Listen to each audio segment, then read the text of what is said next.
Bonjour à toutes et à tous, ravi de vous retrouver, Mehdi Guellil de Origine. On est ici à la Climate House pour démarrer une séquence de rencontres Origine à la Climate. Et je suis ravi de recevoir Eliane Mondib. Salut Mehdi, Bonjour bonjour à toutes Eliane. et tous. Nous allons aujourd'hui parler d'adaptation. Et donc l'idée c'est de pouvoir avoir un échange autour des vulnérabilités, de se poser quelques questions sur comment est-ce que ça peut fonctionner. Et lors des prochains webinaires, parce qu'on a prévu un cycle de 3 webinaires, d'être capable de regarder comment est-ce que les choses fonctionnent et comment est-ce qu'une entreprise peut prendre en compte ces différents éléments. On va essayer de renouveler ce cadre-là dans un cadre de backlash où la RSE, ça intéresse plus personne, ou en tout cas c'est un peu invisibilisé. On va voir qu'on peut renouveler tout ça en parlant de risque et de matérialité et en sortant un peu de l'enjeu moral ou de l'enjeu d'e-reporting qui est souvent la façon dont on présente ça en premier lieu dans les entreprises. Super. Quelques éléments de présentation quand même, puisqu'on est parti bille en tête. Alors, Origine, j'en profite pour redonner quelques mots. On accompagne des entreprises, grands groupes, corporate ou PME, TI sur ces sujets de transition. Et on a aussi l'occasion d'organiser plusieurs événements avec l'Institut Origine, notamment la conférence ENR, où d'ailleurs Iliane a eu l'occasion de faire la conclusion de Février. celle de février dernier, exactement. Et toi, Iliane, je reprends mes notes, donc tu es ingénieur en résilience, t'accompagnes résilience climatique, Ouais. pardon, ingénieur et consultant. Tu accompagnes des entreprises, des collectivités sur ces thématiques, et tu leur apportes en fait des conseils pour être capable d'intégrer ces éléments-là. C'est ça. En gros, moi, je suis ingénieur de l'École centrale de Lyon et je suis physicien aussi. Et ce que j'ai toujours aimé, moi, c'est faire un peu des modèles et donc essayer de comprendre comment un impact, comment, du coup, les effets du changement climatique, elles peuvent impacter pour de vrai les entreprises. Et donc, ça, c'est la notion d'analyse de risque et ensuite développer des plans d'adaptation, un peu comme on essaye de faire des plans de décarbonation. Le sujet d'adaptation, il est en train de monter, mais c'est un sujet qui est moins développé que la partie atténuation, mais je trouve au moins aussi passionnant, voire beaucoup plus, et on va essayer d'en présenter les grands éléments lors des 3 webinaires qu'on va faire ensemble. Super, merci beaucoup. On est ensemble jusqu'à 14 heures. Le format qu'on vous propose, alors déjà, on va avoir énormément d'éléments hyper intéressants que va nous présenter Beaucoup Iliane trop de sur slides. la structuration. Voilà, je tâcherai d'organiser, on va dire, le temps. 45 minutes, grosso modo. Il nous restera une petite quinzaine de minutes. Alors, on est sur LinkedIn. Vous pouvez taper vos questions, vos commentaires qu'on prendra au fil de l'eau pour que justement on ait quelque chose qui soit vivant On va sur la essayer, ouais. deuxième partie. Et si jamais il y a des questions auxquelles on n'a pas répondu, vous pouvez me mettre un petit message privé sur LinkedIn, je vous répondrai par écrit. Comme ça, pas de frustration. Super, j'espère que la technique est avec nous. Tu peux démarrer. Ça Merci, marche. Eliane. Alors, on va essayer de voir. Normalement, il n'y a pas de raison. La première question que je voulais vous poser pour cette série de 3 webinaires qu'on va commencer, ce premier, il va être plutôt orienté constat, mais il faut qu'on parte de la même base pour pouvoir donner des éléments de prospective et puis de direction ensemble. Et la première chose que je voulais vous demander, c'est est-ce que vous avez entendu parler de cette fable? C'est la fable de l'éléphant et du village d'aveugles en Inde. Donc en gros, il y a un village d'aveugles en Inde et ils ont en tête le concept d'éléphant. OK? Et un jour, au village, il y a vraiment l'éléphant qui arrive. Et donc, en fait, tous les aveugles vont aller voir l'éléphant et vont avoir une perception sensorielle de ce que c'est l'éléphant, mais ils ne peuvent pas le voir. Donc, il y en a un qui va toucher sa trompe, ils vont dire, ah bah, l'éléphant, en fait, ça ressemble à un serpent. Il y en a un autre qui va toucher les défenses de l'éléphant, ils vont dire, c'est une lance. L'autre, il va toucher le ventre, il va dire, bah, c'est comme un mur. Le dernier, il va toucher, bah, par exemple, ses oreilles, ils vont dire, bah, c'est comme un éventail. Et est-ce que un de ces aveugles a tort? Non, mais ils ont tous une perception partielle. Or, aujourd'hui, sur les sujets écologiques, on voit un peu tous midi à notre porte. C'est-à-dire qu'en fait, on va traiter le changement climatique dans les entreprises. Donc, pour traiter le changement climatique dans les entreprises, vous allez faire un bilan carbone, vous allez voir qu'il y a trop d'émissions de carbone, vous allez donc dire que je vais prendre une trajectoire basée sur la science, donc je vais faire un plan de décarbonation. Ensuite, vous vous dites, mais il y a un problème aussi sur l'eau, donc on va faire une comptabilité hydrique, après on va faire un plan de sobriété hydrique. Après, on se dit qu'on a un problème sur la biodiversité, donc on va faire une comptabilité sur le vivant et ensuite on va faire un plan de réduction. Et puis à un moment, on se rend compte que c'est pas qu'une question d'impact qu'on réalise nous, c'est d'impact qui vont arriver sur nous. Donc on va regarder le risque lié aux vagues de chaleur, on va faire un plan contre les vagues de chaleur.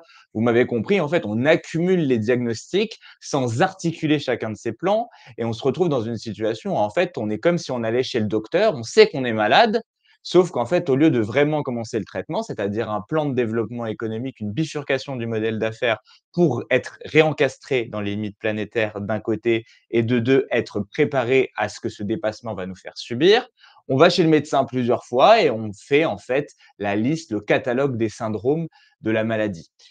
En réalité, ce qu'il faut qu'on comprenne, c'est que le changement climatique, si j'analyse la trompe de l'éléphant, il a une caractéristique fondamentale, c'est son irréversibilité. Je vous ai présenté une figure. Alors, on m'a engueulé l'autre jour sur cette figure parce qu'on m'a dit: «La vie des gens, ça s'arrête pas à 70 ans». J'ai dit: «J'ai pas choisi ce graphique-là, effectivement, mais voilà, c'est un graphique du Haut Conseil pour le climat qui pense donc que la vie des gens s'arrête à 70 ans, mais qui voulait en fait une période normée». Vous voyez donc là-dessus 3 générations de Français, 1950-2020, pour les plus anciens et pour les plus jeunes, un Française ou une Française née en 2020 et donc qui aura 70 ans en 2090. Vous m'avez suivi? Et l'idée, c'est de présenter ce qu'on appelle les bandes climatiques. On va aller assez vite sur le constat, vous le connaissez ou sinon on peut tout à fait en discuter. Il y a d'excellents vulgarisatrices et vulgarisateurs sur ce constat-là. Le graphe date de 2022, donc tout ce que vous avez avant 2022, c'est le passé. En France, on a déjà pris environ 1,7 degré. Et ce que vous voyez dans ce scénario, le scénario forte baisse des émissions, c'est si on arrive à maintenir le changement climatique sous les 2 degrés, si on respecte l'accord de Paris. Qu'est-ce qui va se produire dans ce cas-là? Vous voyez qu'on reste d'une couleur jaune. En fait, ça, c'est la caractéristique fondamentale du changement climatique. Si on arrête demain matin d'émettre 1 gramme d'émissions de gaz à effet de serre, ce qu'on ne va pas faire, on reste dans le niveau de changement climatique qu'on a acquis par nos émissions passées. Si je le reformule, vous vous rappelez peut-être de l'été 2022 où on avait eu les grands incendies de Gironde, on avait eu 3 vagues de chaleur extrêmement importantes. C'était l'été, le deuxième été le plus chaud en France après la canicule de 2003. Et bah, le Haut Conseil pour le climat nous dit que même si on tient les plus de degrés, l'été de 2022, c'est un été moyen pour, non pas 2100, mais 2050. Or, je fais un peu d'arithmétique, on est plus proche de 2050 aujourd'hui, à l'heure où on enregistre ce webinaire, qu'on l'est des années 2000. Donc, c'est vraiment pour demain matin. Ça veut dire, et c'est cette question de l'irréversibilité. Vous avez un deuxième scénario, qui est le scénario d'émissions intermédiaires, qui correspond au fait si tous les États matérialisent leurs engagements, les rendent concrets, ça nous ferait 3 degrés au niveau mondial. Et ces 3 degrés au niveau mondial, ça fait plus 4 degrés en France, parce que le continent européen se réchauffe le plus rapidement après le continent, la cryosphère du Nord.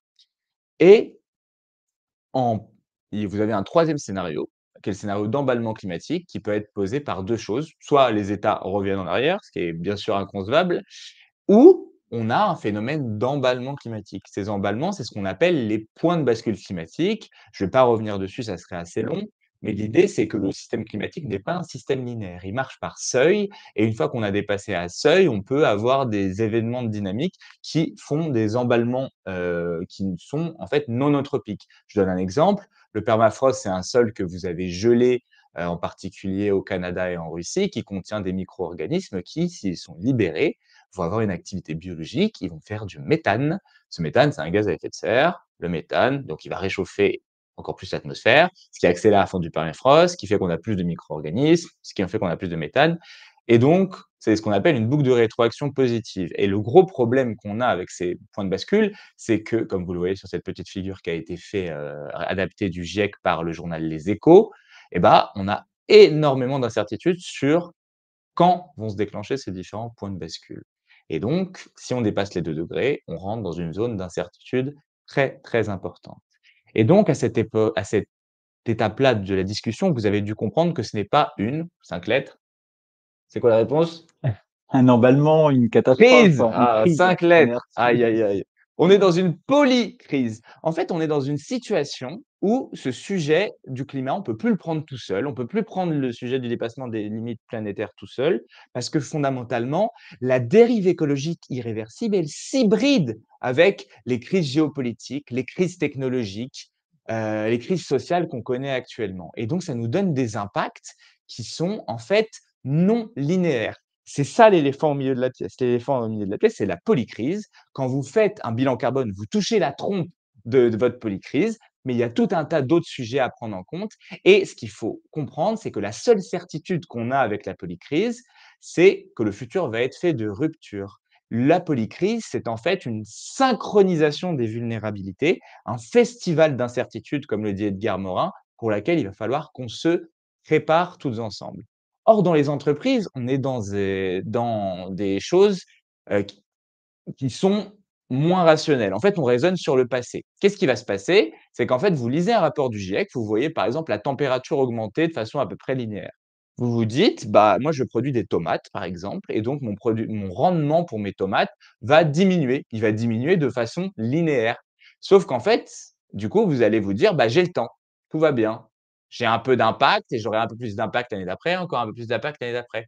Sauf que, comme disait un ancien président de la République, les emmerdes, ça vole toujours en escadrilles. Et ces escadrilles, c'est ça. C'est qu'en fait, l'impact que vous allez avoir réellement sur votre modèle d'affaires, ça va être fait de ruptures. La première année, vous avez 20 de production de tomates parce que vous avez un été très sec. L'année d'après, tout va bien. L'année 3, vous avez une inondation qui va détruire votre champ sur la saison automne-hiver du changement climatique. Et puis, après, tout va bien. Et puis, 4 ans après, vous avez à la fois l'inondation, à la fois la sécheresse en été et l'inondation en hiver, et vous avez les tarifs douaniers de Trump qui vous empêchent d'exporter vos tomates. Et du coup, si vous vous êtes dit jusqu'ici, tout va bien, et ben, fondamentalement, vous avez raté les ruptures qui vous tapent dessus et c'est trop tard à ce moment-là, en fait, pour réagir. Et donc, il va falloir avoir une anticipation de ces ruptures et pour avoir cette anticipation de les ruptures, il faut les comprendre. Vous avez peut-être déjà entendu cette notion de monde VICA, c'est-à-dire qu'on est rentré dans un monde volatile, incertain, complexe et ambigu, donc plus linéaire. Mais en fait, moi, je trouve que ce paradigme, il est faux. On est dans un monde qui a encore changé. On est aujourd'hui plutôt, pour moi, dans un monde banni ou fanny, c'est-à-dire un monde qui est à la fois fragile, non linéaire, incompréhensible du fait des effets de la polycrise et qui est anxiogène, puisque en fait, tous ces éléments de la polycrise, on n'arrive pas à les appréhender dans leur globalité. Et donc, chacun des signaux faibles du déclenchement de la polycrise, ça devient en fait des shoots de peur qui poussent les entreprises, les citoyens à se renfermer et à se dire jusqu'ici, tout va bien, ou je peux rien faire, je suis impuissant. Il va falloir qu'on sorte ensemble de cette impuissance. Et donc, la question, c'est quand on est une entreprise quelconque, comment ça va se manifester pour moi? La chose que je vais donner une anecdote ici. L'idée, c'est, j'ai été, mandaté pour aller faire une intervention dans un grand groupe de télécom et en fait, les gens qui m'ont mandaté m'ont dit: «Ilian, on est très énervés, notre, directeur, il nous a dit qu'il avait fait une super analyse de risque et il a dit que tout allait bien». Donc qu'est-ce qu'il a fait le directeur? Il a fait, ce que j'ai expliqué au début, c'est-à-dire qu'il a regardé chacun de ses sites, il a payé une plateforme de résilience climatique extrêmement chère et on a dit, bah, sur ce site-là, il y a un peu trop de vagues de chaleur, c'est bon, je vais mettre la clim. Sur ce site-là, il y a des inondations potentielles, bah, je vais calfeutrer les portes. Et voilà, le risque est traité. Et en fait, quand tu fais ça, tu traites simplement ton scope A au niveau du risque. Le scope A, c'est l'équivalent du scope A2, c'est-à-dire tes infrastructures en propre, ou le scope 1,2 dans le bilan carbone, c'est du coup comme si tu comptais uniquement le CO2 qui sort de tes voitures et de tes cheminées. Bon, c'est pas le cas. Et en fait, ce qu'on fait, c'est exactement ce qu'il a fait, ce DG, ou ce que font énormément d'entreprises, c'est exactement comme, l'ivrogne qui sort du bar, qui a perdu ses clés et qui sait pas où elles sont et qui va chercher ses clés pendant 3/4 d'heure uniquement à la lumière du lampadaire parce que, bah, c'est ça qu'il connaît. Sauf que le risque, il peut se manifester absolument partout ailleurs. En particulier, il peut se manifester effectivement sur les infrastructures, mais il va surtout se manifester sur le scope B, c'est-à-dire les flux d'énergie et de matière qui permettent la vie de l'entreprise. Donc vos fournisseurs, OK, assez simplement, fournisseur de rang 1 dans le scope B, c'est scope A, B et puis C, on va le voir, c'est une méthodologie qui s'appelle OCARA, qui a été développée par Carbone 4, qui est une espèce de tentative de réaliser une façon normée, un bilan carbone du risque, si je peux le dire comme ça. On a ensuite la partie plutôt aval, avec les clients de rang 1, et puis vous avez bah, les accès, vos travailleuses et vos travailleurs, et vous avez tous les réseaux publics dont dépend l'organisation de votre activité économique.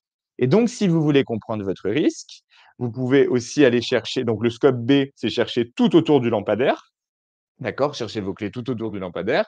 Et le scope C, c'est encore plus compliqué, parce que là, c'est les fournisseurs de fournisseurs et les clients de clients. Et donc, le scope C, c'est peut-être qu'en fait, c'est ce matin que vous avez perdu votre clé et donc c'est dans une autre ville. Et donc là, vous êtes vraiment dans la galère. Comment on va faire pour aller chercher nos clés? On va essayer de faire une cartographie des flux de notre entreprise. C'est-à-dire que grosso modo, on va regarder dans notre scope A les processus les plus importants pour le fonctionnement de mon entreprise, les processus vitaux. Je ne vais pas vous les lire, mais c'est dans la méthodologie OCARA. Vous regardez ensuite dans votre scope B, pareil, les processus vitaux. Par exemple, sur le producteur de tomates, un des processus vitaux, c'est son approvisionnement en engrais, par exemple. Et un autre processus vital, c'est le fait qu'il puisse livrer ses tomates à ses clients. Autre élément, le scope C, c'est grosso modo, est-ce que s'il y a un risque, par exemple, sur une entreprise qui va faire du gazpacho, si les usines de l'entreprise qui fait du gazpacho sont cassées, moi, ça a un effet sur ma production de tomates en réalité. Et si je résume, en fait, le risque, il peut se manifester sur 7 éléments différents. Petit bug d'affichage, c'est pas grave. Le premier élément, c'est les matières premières, la disponibilité des matières premières. Bon, l'approvisionnement en engrais pour les tomates. Vous avez aussi la santé des travailleuses et des travailleurs qui vont cultiver vos tomates. Ça, c'est en particulier le fait que le changement climatique, il a un effet d'autant plus important sur 2 typologies de métiers, les agricultrices et les agriculteurs et les travailleurs des travaux publics et du bâtiment. Vous avez un risque sur vos infrastructures de transport et de production. Vous avez un risque sur les services publics comme vous l'entendez, mais moi je l'entends plutôt comme réseau collectif, réseau d'eau, d'électricité, etc. Les services privés, est-ce que votre assureur n'est pas en train de se retirer de votre assurance? D'accord? Je donne un exemple. Au moment des incendies qu'on a eu au tout début de l'année 2025 en Californie, en fait, tous les assureurs s'étaient un peu retirés en amont en augmentant très fort les primes d'assurance ou en se barrant carrément des zones, ce qui fait qu'en fait, on s'est retrouvé dans une situation où énormément de Californiens se sont retrouvés sur l'assurance dite backstop, c'est-à-dire l'assurance qui était faite pour les personnes qui n'avaient pas les moyens d'avoir une assurance. Et du coup, on a failli provoquer une crise financière en faisant ça, puisqu'en fait, dans ce cadre-là, c'est le public qui a dû abreuver pour compenser la destruction de tous les appartements et des villas luxueuses en particulier qui sont partis en fumée lors des incendies de Los Angeles. Vous avez aussi bien sûr vos clients. Si vos clients ne sont pas solvables, vous perdez un marché. Et vous avez évidemment la lisibilité du cadre, qu'il soit géopolitique ou biophysique, pour savoir en fait est-ce que vous allez faire ces investissements-là. Or, dans la polycrise, on est en permanence en start and stop, d'accord? Puisqu'on va se dire qu'on va devoir faire un surplus d'efficacité pour compenser la perte des profits liés à la polycrise. Et donc, ça, c'est aussi quelque chose sur laquelle il va falloir prendre du recul et appréhender le concept global de polycrise pour avoir une véritable vision stratégique à peu près cohérente. Et donc, en fait, la grande question, c'est comment on peut naviguer sur une mer que l'on ne connaît pas.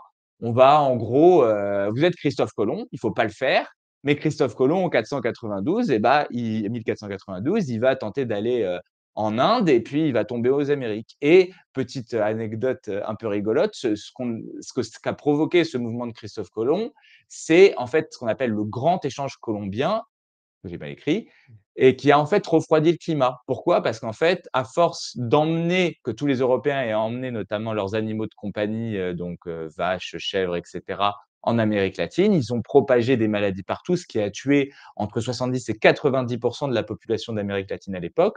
Or, ces populations indigènes, elles faisaient des feux de forêt pour en fait empêcher que les forêts se referment.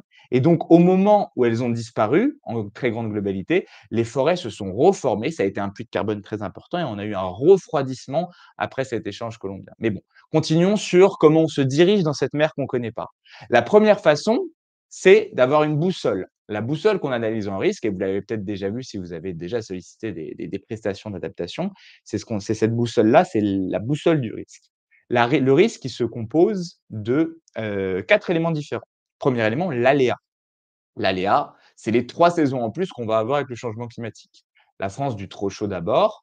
Imaginez la France métropolitaine, en fait, comme une énorme salle de bain où on a plusieurs choses qui sont cassées. Première chose qui est cassée dans ma salle de bain, c'est le radiateur qu'on n'arrive plus à fermer. Ce radiateur, il se situe au niveau des Alpes. Il se situe, du coup, au sud-est du pays. Vous voyez que dans une France 4 degrés, ce qui est en fait le scénario intermédiaire de réchauffement climatique et c'est le scénario qui sert de base au pouvoir public pour réaliser le dimensionnement des nouvelles infrastructures, on est quasiment à plus 7 degrés dans les Alpes, d'accord, à la fin du siècle. Et donc, sur ces éléments-là, vous avez un territoire entier, qui est encore assez riche, qui est en train de subir une désindustrialisation climatique, puisque dans les Alpes, une énorme partie en fait de l'activité économique et des recettes viennent du tourisme d'hiver et du ski. Or, la neige se fait rare et elle est en train de disparaître extrêmement rapidement parce que les Alpes se réchauffent plus vite que le reste de la France métropolitaine. Le changement climatique, il a un second effet, c'est l'accélération du cycle de l'eau. Il fait plus chaud, vous augmentez l'évaporation et l'évapotranspiration. L'évapotranspiration, c'est les végétaux, d'accord? C'est l'eau verte. L'évaporation, c'est l'eau bleue. Cet excès d'eau, malheureusement, il ne va pas retomber progressivement. Il va retomber d'un coup sur la saison automne-hiver du changement climatique. C'est notre salle de bain, le robinet de la salle de bain France, il est cassé plutôt au nord-est et vous avez du coup des trompes d'eau qui vont tomber sur le nord et l'est en augmentation de projection, encore une fois dans le cadre d'une France 4 degrés dans cet élément. Et dernier élément, le trop sec, parce que le trop d'eau et le trop sec, c'est en fait les deux faces d'une même pièce. Vous avez un grand sèche-cheveux en France se situe sur toute la façade ouest, d'accord? Tout ce qui est proche de l'Espagne, donc les Pyrénées-Orientales, mais tout ce qui est Bretagne. En Bretagne, on va avoir des problèmes très importants de sécheresse qui posent un énorme souci. Pourquoi? Parce que la Bretagne, avec le Limousin, sont les deux seuls territoires de France qui n'ont pas de nappe phréatique et donc pas de stockage d'eau possible. Et donc, en particulier, vous allez avoir un sud de la France qui s'assèche extrêmement rapidement, l'ouest également. Et du coup, tous les excès d'eau en fait qu'on a perdus sur ces territoires-là, ça va arriver de l'autre côté de la diagonale. Donc, c'est ça, les 3 saisons, les 3 aléas principaux du changement climatique. On aurait pu parler de l'élévation du niveau de la mer, et cetera, mais on est du coup sur ces 3 éléments-là fondamentaux qu'il va nous falloir anticiper. C'est le deuxième animal qu'on voit, ce qu'on appelle des rhinocéros gris. Donc Mehdi et moi, on est dans un cartoon, imaginez, on est Bugs Bunny et le diable de Tasmanie et on fait des blagues pendant qu'il y a une flopée de rhinocéros un peu lointains qui nous arrivent dessus. C'est exactement ce qu'on fait avec ces éléments-là. On prend des projections lointaines et on se dit: «Bon, ça va être chaud, mais on a le temps de s'y adapter». Et le 4 degrés étant le scénario, médian retenu par le ministère, comme tu dis, étant un scénario non pas catastrophe, mais le scénario le plus bas qui permet de baser les modèles. C'est un peu plus compliqué que ça, mais en fait, ce qu'il fallait faire, c'est que pour orienter l'adaptation des pouvoirs publics, il fallait uniformiser le truc parce qu'on avait des collectivités qui s'adaptaient à 2, d'autres à 4, d'autres à 8, et cetera.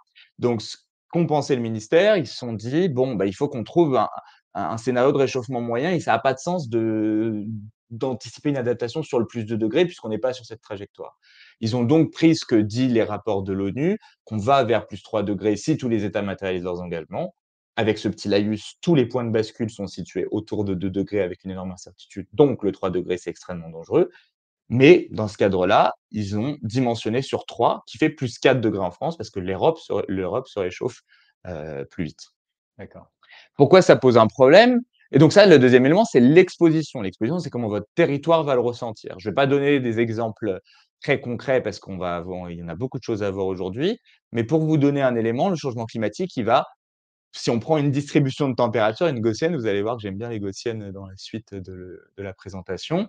En fait, on va décaler la gaussienne sur la droite, les endroits vont être plus chauds. Et changement climatique, ça on le sait un peu moins, il va avoir un effet d'augmenter la variabilité. On prend une marteau, on tape sur la gaussienne.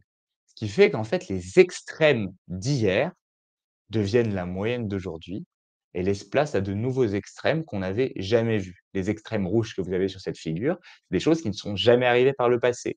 Les extrêmes oranges que vous avez, vous voyez, c'était les extrêmes des extrêmes. C'était la canicule de 2003. La canicule de 2003 va progressivement devenir un été moyen en France sur la deuxième partie de ce siècle, si on suit cette trajectoire.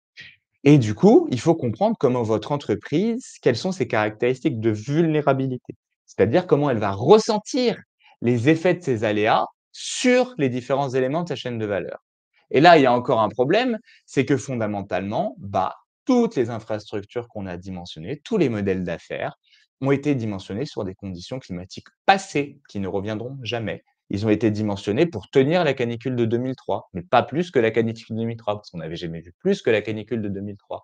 Et donc, vous pouvez le voir sur cette nouvelle figure du Haut Conseil pour le climat, où personne râle, parce que là, je ne parle pas d'espérance de vie, je parle de pain et je parle de production agricole et d'usines et de maisons, mais elles ont toutes été dimensionnées sur des conditions climatiques passées. C'est pour ça que Christophe Béchu, l'ancien ministre de la Transition écologique, nous disait en particulier que le chantier de l'adaptation, c'est un chantier qui est comparable à celui de la reconstruction de la France post-effondrement de 45. C'est pour ça.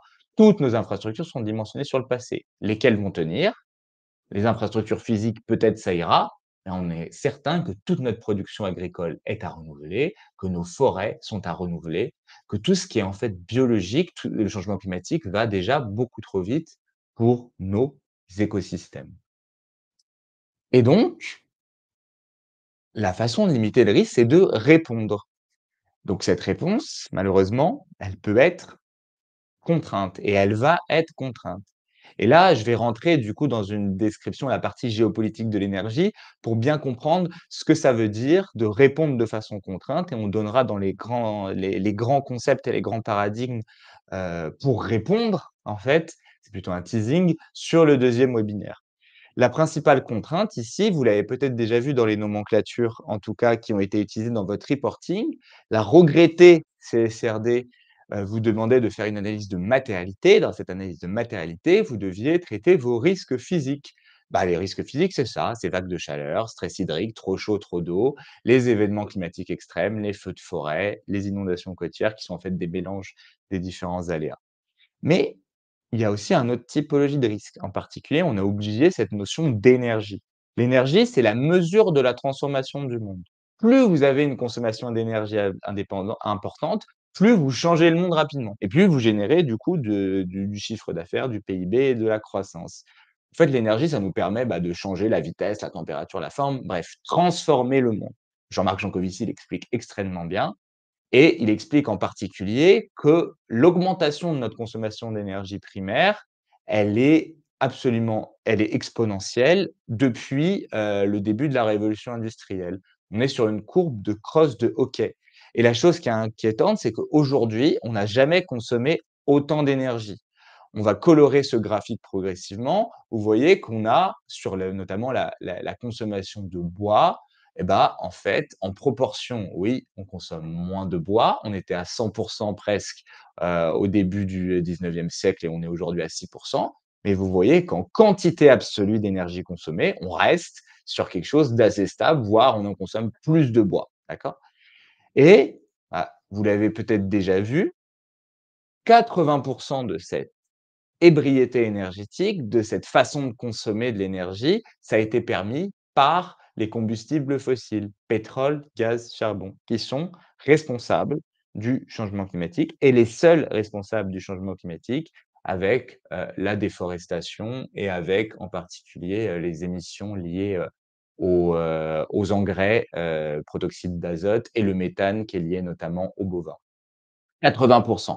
Vous voyez qu'aujourd'hui, on a peut-être une petite proportion en moins d'énergie fossile. Au milieu des années 1900, allez, 1960-70, on était peut-être à 90% d'utilisation d'énergie fossile. Aujourd'hui, on est passé à 80%.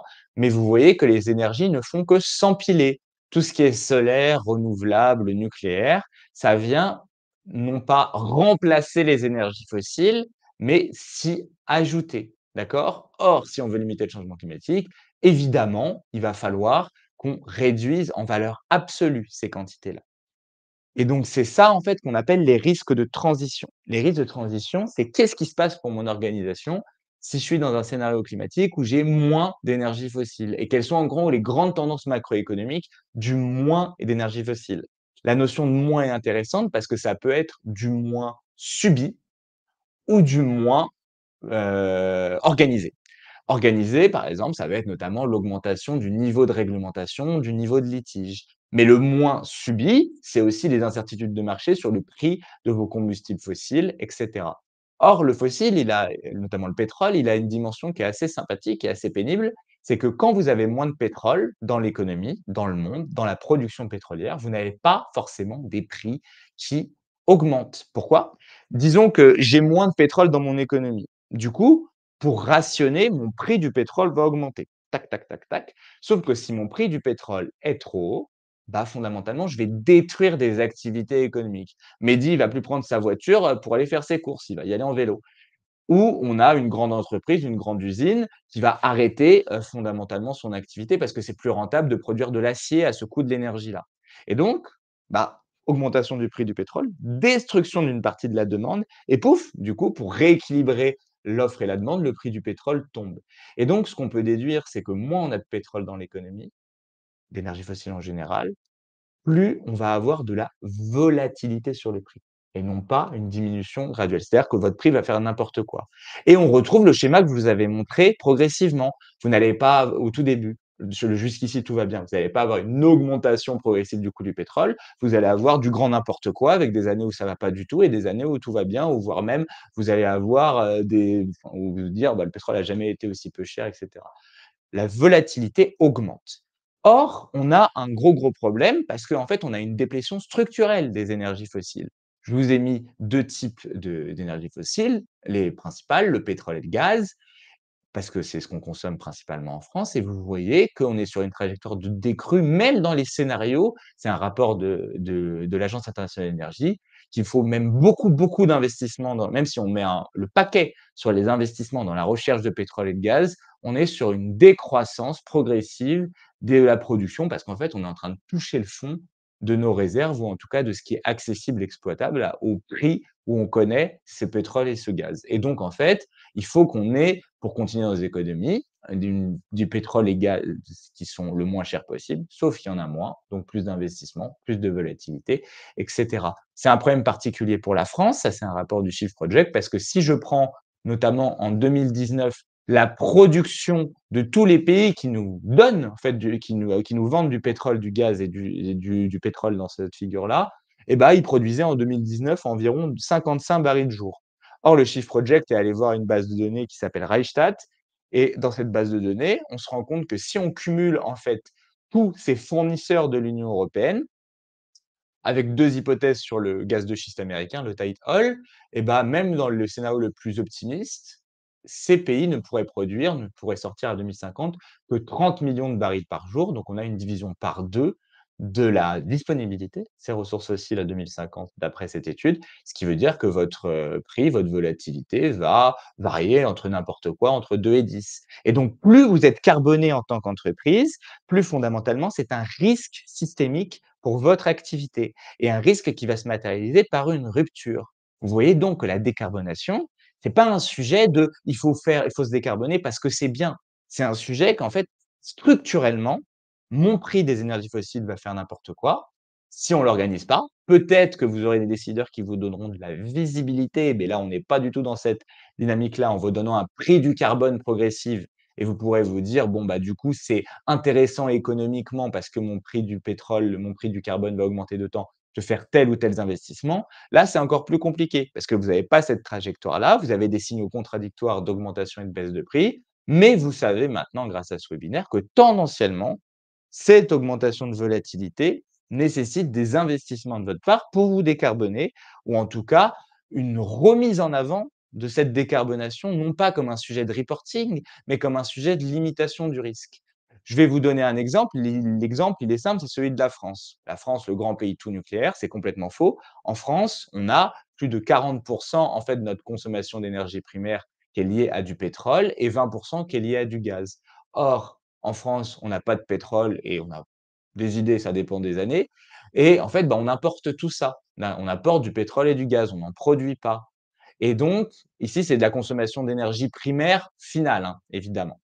Et donc, aujourd'hui, ces importateurs, bah, fondamentalement, États-Unis en particulier, Russie, Chine pour les panneaux photovoltaïques et la production énergétique. Et en fait, ça creuse énormément la balance commerciale française. La balance commerciale française, on avait moins 450 milliards en 2022, d'accord, de ces éléments-là. Et cette balance, elle varie énormément, avec notamment les variations du prix de ces combustibles fossiles. Encore en guise de rupture, rappelez-vous de l'augmentation démentielle des prix du gaz, liés à l'invasion russe en Ukraine, qui ont donc eu des impacts extrêmement importants sur nos industries et qui ont nécessité l'intervention de l'État notamment sur le bouclier tarifaire lié à l'électricité parce que, bah, on a eu la très mauvaise idée dans le marché européen de l'énergie, en tout cas pour nous les Français, d'indexer le prix de l'électricité sur le prix, du gaz. Donc voilà, c'est ce qu'on appelle ici les risques de transition et ces non-linéarités. Autre petit exemple aussi pour parachever ce tableau-là avec un peu de géopolitique, vous avez eu, en 2000, au milieu de cette année, un gros coup de gueule de Donald Trump Par rapport au Canada, vous savez, qu'il a commencé, son mandat en disant: «On va annexer le Canada». En fait, ça, c'était une stratégie pour essayer de voler l'eau d'une partie du fleuve canadien qui s'appelle le fleuve Columbia, pardon, qui se situe du coup sur la côte ouest, partagée entre les États-Unis et le Canada.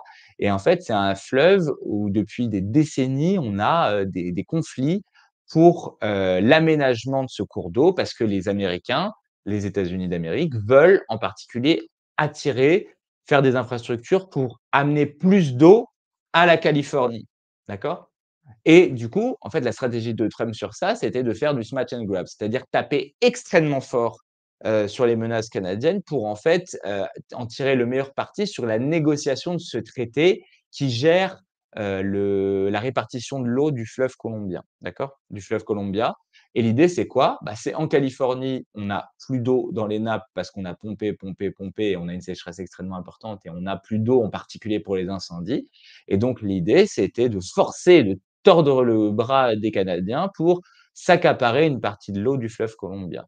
Et ça, cette stratégie du smash and grab, cette stratégie d'impérialisme climatique de Trump, en fait, elle se retrouve, de façon beaucoup plus théorique et beaucoup plus globale dans un livre que je vous recommande, qui est le livre d'Arnaud Orin, qui s'appelle «Le monde confisqué», qui explique fondamentalement que face à la finitude du monde, la finitude des ressources, on a des grands blocs géopolitiques qui sont en train de se réorganiser en dehors de la logique de libre marché, de mondialisation, mais plutôt dans une logique mercantile, c'est-à-dire d'accumuler les ressources, de les accaparer chez leurs voisins en particulier, pour en fait, au moment de l'effondrement ou des impacts de la polycrise, eux rester debout par rapport à ces éléments-là. La notion de polycrise, elle est en train de se développer de façon absolument incroyable quand on voit le nombre de publications scientifiques aux États-Unis ou en Chine qui utilisent ce mot de polycrise. C'est bien ça, l'idée, c'est qu'il y a une vraie réflexion géostratégique sur comment, en fait, s'adapter à cet ordre du monde en accaparant. Et ça, c'est ce qu'on appelle une méduse noire. C'est le troisième animal qu'on voit.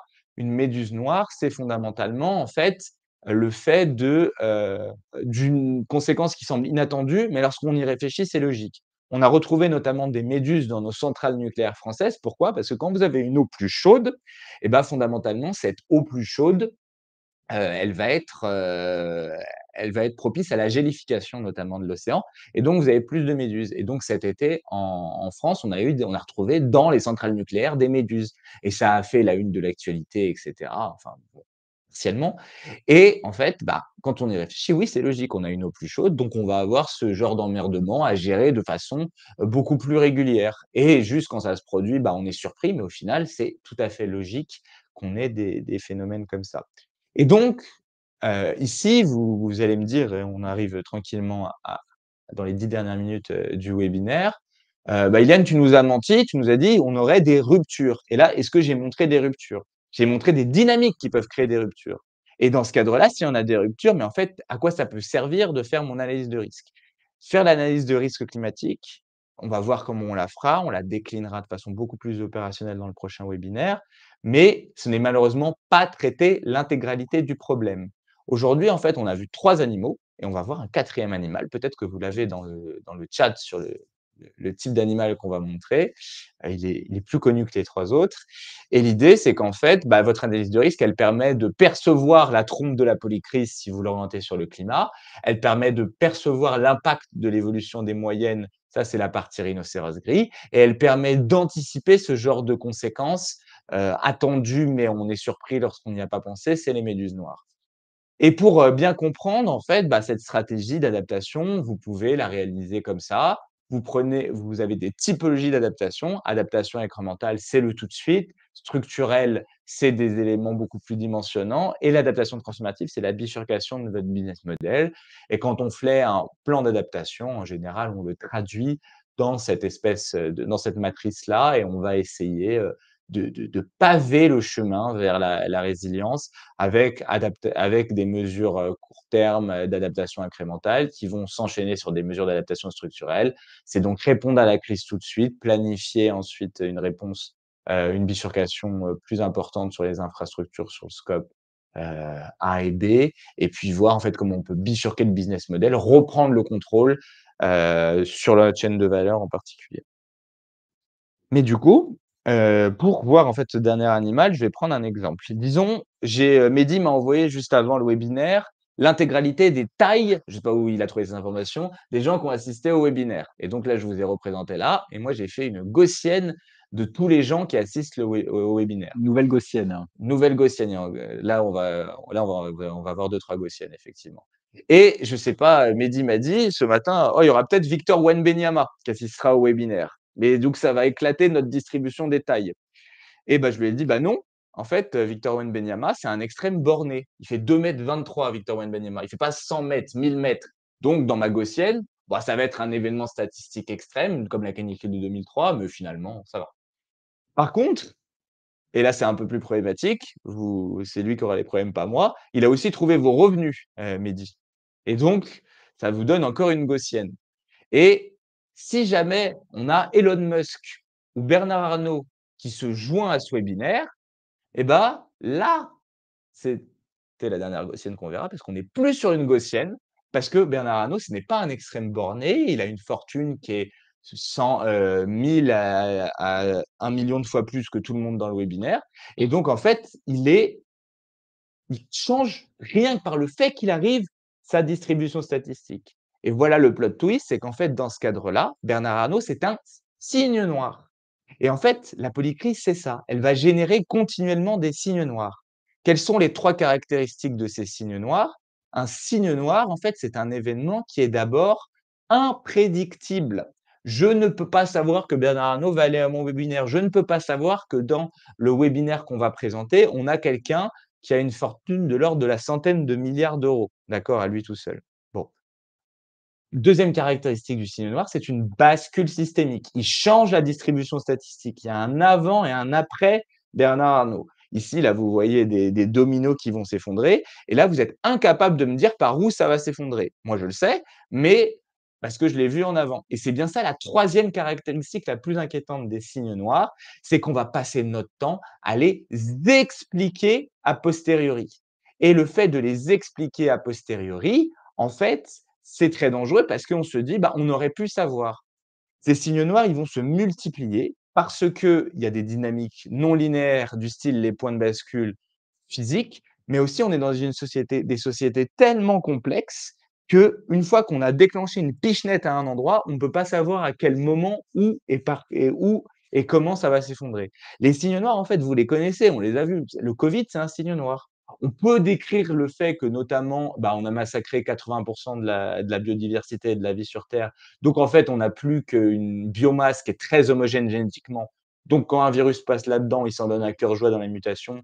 Et puis qu'on a aussi une société hyper connectée avec les avions qui fait que le virus, bah, il prend l'avion avec tout le monde en première classe et du coup, il se déplace un peu plus vite que ses voisins. Il se reproduit bien dans les animaux et ensuite, pouf, il arrive et ça le prend pour tout le monde. Mais personne, absolument personne, pouvait dire bah, le Covid, ça allait arriver en 2020. Mais on peut décrire les conditions pour. Et donc, en fait, quand ça arrive sur les sociétés, vu qu'on n'était pas préparé, eh ben, on va réagir dans la panique. Et cette panique, elle est facteur de désorganisation et d'impact encore plus important. Exemple tout simple, pendant le Covid, on a eu une panique sur le papier toilette. Il y avait des stocks de papier toilette tout à fait OK, il y avait aucun problème, sauf que les gens n'avaient pas l'habitude et donc ils sont tous paniqués et au lieu d'acheter, un paquet, ils en achetaient 5 par personne et on se retrouve dans une situation où en fait là, il y a une vraie pénurie de papier toilette et ça fondamentalement, si on n'a pas anticipé les ruptures, c'est ce qu'on va faire comme type d'investissement dans nos business models. On a plein de backlash écologiques qui sont en fait des signaux de la polycrise et bah, du coup, on frise les investissements dans la transition écologique. Donc là, ça va être OK tout de suite, parce qu'on va faire des économies. Sauf que quand on va prendre le choc, soit sur les prix des fossiles, soit sur les risques climatiques qui vont impacter votre modèle d'affaires, bah là, en fait, on n'aura pas été préparé. C'est comme la cigale et la fourmi. C'est exactement la même chose. La cigale, bah, dès qu'elle est diversifiée, au lieu de faire ses réserves pour l'hiver, dès qu'il y a un son un peu sympa ou un cadre un peu sympa, elle arrête de travailler et puis elle va faire autre chose. C'est exactement ce qu'on fait aujourd'hui, en particulier dans le monde des entreprises. Pourquoi? Parce qu'on dimensionne tout par rapport au déjà vu, au passé, qui ne reviendra pas. Et donc, en fait, si je reprends un élément assez simple, une entreprise, pour synthétiser, elle a un impact, elle émet des gaz à effet de serre, elle utilise des terres, elle a un impact sur la biodiversité. mais elle est aussi affectée par les conséquences globales de la destruction du substrat biophysique de notre économie et du climat.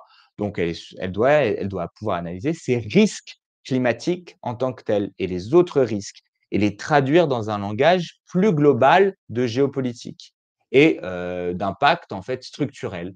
Vous avez aussi, elle peut avoir un impact positif, cette entreprise, en atténuant son impact, en s'adaptant, c'est-à-dire en réencastrant son modèle d'affaires dans les limites planétaires pour limiter son risque et prendre en fait le volant de l'économie du XXIe siècle et aussi penser: «Qu'est-ce que ça va faire les chocs pour moi?» C'est quelque chose qui est absolument pas trivial, comme vous l'avez vu dans ce webinaire avec notamment les signes noirs, les non-linéarités.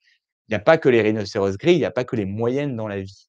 Et il y a aussi, du coup, cette question de risque de transition qui est en fait la façon de prendre en compte la décarbonation pour de vrai. Quels sont les impacts sur mon marché d'un monde qui se décarbone de façon forcée ou organisée? Et donc, en fait, ce qu'il faut aujourd'hui, toutes les sociétés sont des sociétés qui sont fragiles. C'est-à-dire que dès qu'on a un impact, la perte va partir en exponentielle parce qu'on a des dynamiques qui s'auto-amplifient et on a un jeu d'accaparement aussi dans un secteur d'activité au lieu d'avoir un jeu de partage et d'entraide. Donc ça, c'est le smash and grab de Trump en particulier. Il faut qu'on arrive à passer à une forme de société qui est robuste, c'est-à-dire qui reste stable dans les fluctuations de ce monde fanny et des sociétés qui sont ensuite capables de résister aux crises. Quand les crises viennent, elles savent s'organiser, c'est être résilientes et encore mieux, qu'elles soient capables de créer ce qu'on appelle de l'antifragilité, c'est-à-dire d'utiliser les crises pour se transformer, pour prendre de l'avance, pour en fait s'adapter aux réalités du monde de rupture, à l'éléphant de la polycrise. Et je terminerai du coup ce webinaire avec cette situation d'Edgar Morin, qui est l'auteur de ce concept de polycrise. C'est que connaître et penser, ce n'est pas arriver à une vérité certaine, c'est dialoguer avec l'incertitude.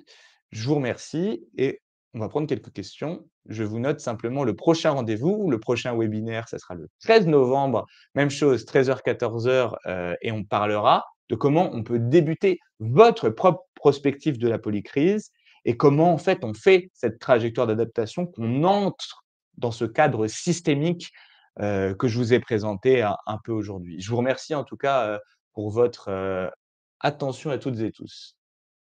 Merci Iliane. Alors, on va couper la présentation pour qu'on puisse garder quelques minutes d'échange. Donc si vous souhaitez intervenir, c'est pour ça que je regarde mon portable. Vous pouvez passer là dans les commentaires sur LinkedIn vos différentes questions. Alors je t'ai assez peu, interrompu parce que justement je buvais tes paroles, sur, le la manière dont tu présentes les Et choses puis je et parle vite, hein, donc je laisse pas beaucoup de place, hein. Je exactement suis et puis en fait, désolé. c'était une forme de masterclass, on va dire. Merci à toi de la présentation qui est globale.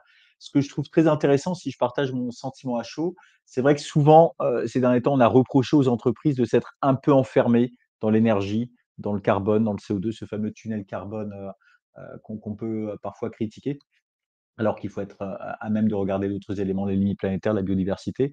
Et finalement, tu nous as, très, très bien démontré, en l'espace de quelques dizaines de minutes, comment est-ce qu'effectivement tous ces éléments autour des entreprises et des activités peuvent avoir des influences concrètes et assez importantes. En attendant là que les questions arrivent, peut-être un 1er sujet, alors allez, on va focaliser sur, la partie France, sur l'usine France, sur l'entreprise France. S'il y aurait parmi tous les enjeux que tu as présentés, un enjeu des plus importants, une vulnérabilité des plus cruciales, qu'est-ce qu'il faudrait retenir, simplement en to do dans le 1er travail à organiser? Moi, je pense qu'il faut relocaliser les chaînes de valeur un peu d'urgence parce qu'on est dans un pays qui s'est beaucoup désindustrialisé. On est dans un pays, qui est très, très, très, très dépendant du coût des combustibles fossiles parce qu'elle importe énormément et du coup, on est très, très peu résilient. C'est un pays, la France, qui est hyper spécialisé sur quelques types de production, notamment le luxe et l'agriculture. Sauf que, par exemple, cette hyperspécialisation agricole, elle cohabite avec une disparition de notre souveraineté alimentaire. Pourquoi? Parce qu'on a hyper spécialisé l'agriculture française, non pas pour qu'elle puisse répondre aux besoins français, mais pour en tirer le plus de valeur ajoutée. On avait une agriculture assez diversifiée en post-guerre et puis on s'est mis à faire des céréales, un peu partout et puis du vin et cetera. Pourquoi? On s'est dit qu'en maximisant ces productions-là, c'est les avantages comparatifs de Ricardo et en les exportant, on allait pouvoir tirer beaucoup plus de ressources financières qui nous permettraient de réimporter notre alimentation et donc on a fabriqué structurellement une forme de fragilité. Alors cette fragilité, on peut dire qu'on s'en fout. Dans un climat qui est stable, c'est-à-dire on connaît à peu près ce que ça va nous faire.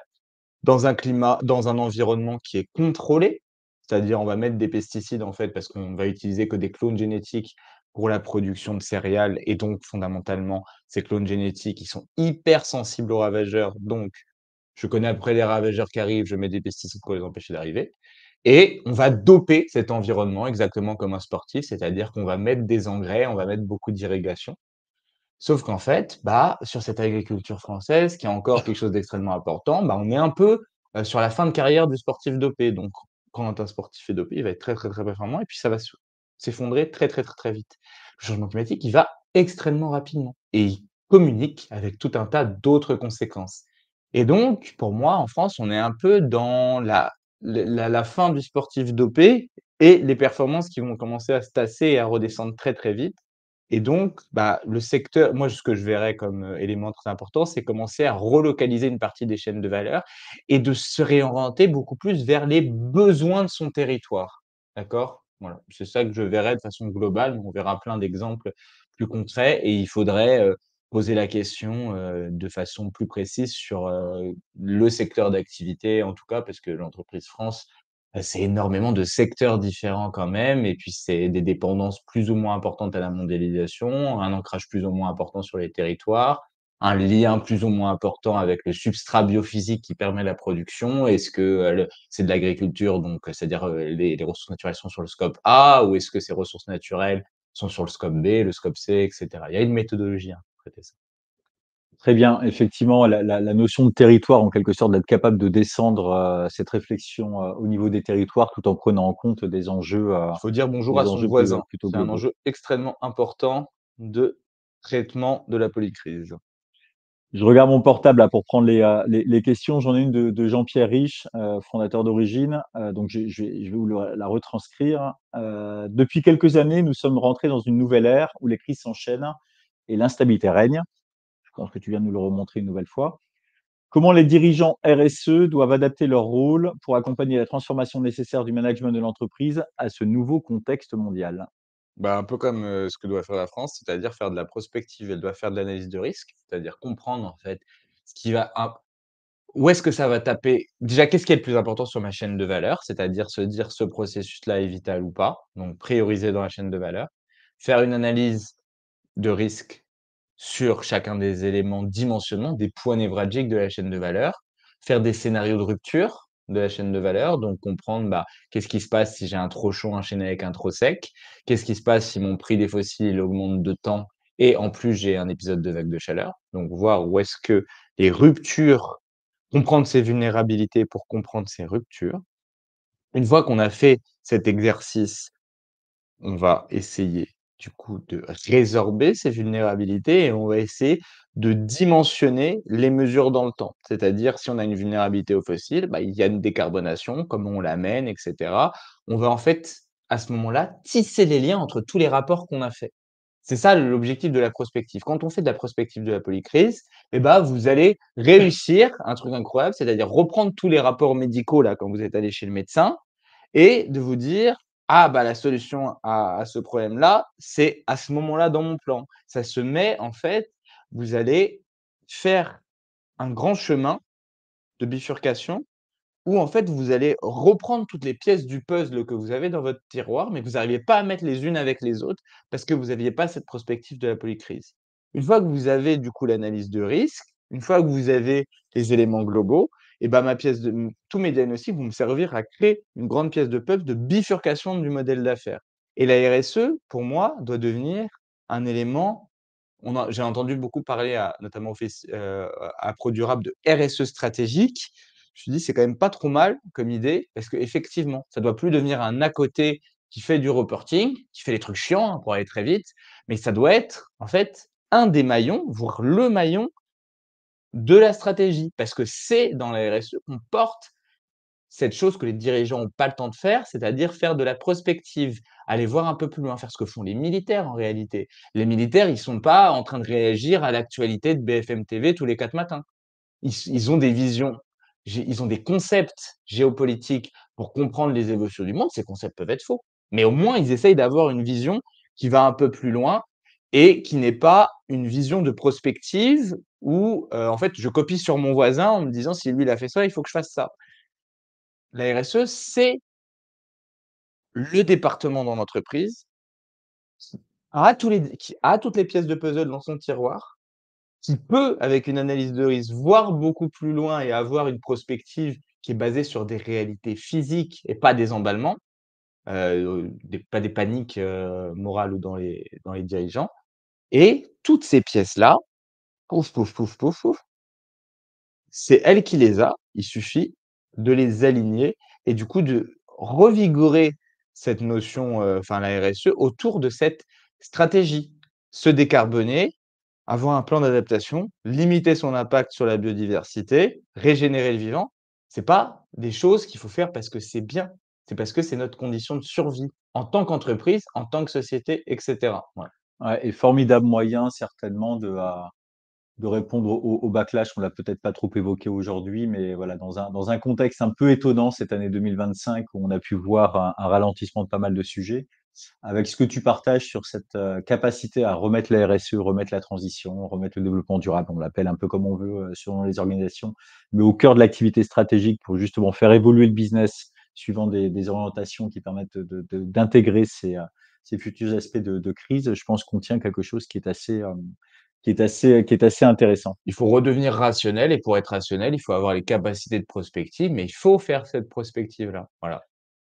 Peut-être dernier sujet, tu l'as peut-être un petit peu évoqué là, j'ai vu le mot-clé arriver, performance, robustesse, Ouais. thème qu'on retrouve assez souvent, qui est cher à Olivier Amand, dont on entend beaucoup parler en ce moment avec des idées hyper intéressantes. En quelques instants, comment est-ce que tu intègres toi ces réflexions dans plutôt ces concepts dans ta réflexion? Ouais, on va en parler énormément, hein, de performance, robustesse. Le graphique que je vous ai montré là avec, fragilité, robustesse, antifragilité et résilience, c'est des concepts que là, je vous ai un peu balancés, mais on va les illustrer, le 13 novembre et les utiliser. Qu'est-ce qu'il dit Olivier Amand? Il dit qu'en fait, il y a une dichotomie entre performance et robustesse. Il définit la performance comme faire le plus avec le moins, OK? Et la robustesse comme la capacité à rester stable dans un monde fluctuant. Ce qu'il explique, c'est que en fait, dans un climat qui était stable avec des ressources, hyper abondantes, notamment dans l'après-guerre, en fait, on a du pétrole qui augmente en production mondiale de 10 par an. Donc on a en fait, ça a bien facilité notre façon de reconstruire le pays, de reconstruire nos modèles d'affaires et en fait, on est toujours héritier un peu de cette période des 30 glorieuses et donc en fait, on a hyper optimisé tous nos systèmes. On a fait de la performance pour faire de la performance. Donc on a uniformisé, en particulier, nos modèles d'affaires. Pensez à l'agriculture, hein, on a aussi fait que les échanges doivent aller le plus vite possible, d'accord? On a mis de la rapidité et on a mis de la hiérarchie. On a créé des organisations extrêmement verticales pour remplir un objectif. Tout ça, ça a créé une hyper spécialisation des pays en particulier. Cette hyper et des entreprises. Sauf que cette hyper spécialisation, exactement pour l'agriculture, c'est quelque chose qui peut être gérable dans un environnement qui est stable, sans fluctuation, avec des ressources abondantes. Sauf que, en fait, à force d'optimiser, quand vous optimisez quelque chose, quand vous faites de la performance, vous créez des fragilités à côté. Ces fragilités, vous pouvez vous en foutre complètement si, encore une fois, climat stable, ressources abondantes. Mais dès qu'on rentre dans autre chose, toutes les fragilités, pour reprendre le vocabulaire du webinaire, toutes les vulnérabilités qu'on a créées, au moment où on a un signe noir qui passe ou un événement imprédictible, toutes ces vulnérabilités, elles vont se synchroniser et devenir des potentielles fractures. Ce qui veut dire qu'en fait, dans un environnement stable, la performance, ça permettait de faire un peu de robustesse, c'est-à-dire qu'en fait, bah, vous faisiez un peu plus d'argent, vous pouvez investir dans un autre secteur économique. Mais dans un monde qui n'est plus stable, à chaque fois que vous faites des gains de performance, vous avez optimisé quelque chose qui a créé une fragilité. Or, l'incertitude de la crise fait que cette fragilité peut devenir une rupture et qu'elle va le devenir, en particulier quand on les cumule, ces fragilités, les unes par rapport aux autres. Et donc la grande réflexion d'Olivier Hamon, c'est qu'aujourd'hui, le but des entreprises, ça ne doit plus être des de faire des gains de performance, mais c'est de faire, du coup, dans un monde fluctuant, dans un monde Fanny, des gains de robustesse. C'est-à-dire des points de robustesse qui permettent de rester stable dans un monde fluctuant. Et alors la robustesse, du coup, elle s'inscrit complètement en parallèle de la performance. Performance, je vous ai dit, c'est uniformisation, rapidité, hiérarchie. La robustesse, c'est accepter une forme de sous-optimalité, parce que c'est comme ça que le vivant marche. Le vivant se reproduit uniquement par en fait, en étant moyen sur tout, parce que s'il est hyper performant, il va finir par détruire les ressources de son environnement et donc être en incapacité être en incapacité de réagir à une crise. Quand on fait de la robustesse, on fait de la diversification, on fait de la lenteur et on fait de la redondance. C'est-à-dire qu'on ancre le modèle d'affaires dans un objectif différent, qui est pas de performer mieux que les autres, mais d'être adapté, se rendre capable de gérer la polycrise, des formes d'incertitude, un monde fluctuant en réalité, ce que en fait, c'est la réalité physique de notre monde. Et aujourd'hui, on est plutôt dans une fuite en avant de l'inverse. On comprend pas qu'on est dans un monde fluctuant. On se dit qu'on est en fait dans une forme de crise. Faire très attention avec le mot crise. Vous voyez voir écrit crise écologique partout, ça n'existe pas. Il n'y a pas de crise écologique. Il n'y a pas de dette écologique non plus. Ce qu'il y a, c'est en fait un changement irréversible. Ce n'est pas une fièvre, d'accord, ou quelque chose qu'on devrait rembourser par morale. C'est vraiment un changement de l'ordre du monde. Et ce changement de l'ordre du monde, il nous fait faire le deuil de notre façon linéaire de réfléchir au monde. Et c'est très dur de se sortir de ce paradigme-là. Donc tu nous as convaincus, enfin en tout cas tu m'as convaincu et J'espère qu'ils j'espère que vont tu as convaincre aussi les convaincu gens, qui les regarderont ça. responsables RSE, les responsables transition dans les grands groupes et les patronnes et les patrons de PME et de TI qui nous écoutent, qui sont aussi nos interlocuteurs. Allez, dernier sujet, mais concrètement, ok, comment est-ce qu'on fait? Comment est-ce qu'on est capable d'avancer une fois qu'on a bu tes paroles et qu'on a été convaincu par ce à quoi il faut faire face? Bon, on regarde le prochain webinaire. Non, qu'est-ce qu'il faut faire? Bah, il faut se documenter sur ces sujets-là. Moi, je pense qu'il faut se réorienter beaucoup, en disant bonjour à son voisin, en comprenant les besoins en particulier de son territoire, de son écosystème et bah, d'essayer de les remplir et en fait, d'essayer de comprendre comment, tout un bassin d'entreprise, peut s'organiser dans le sens de la résilience.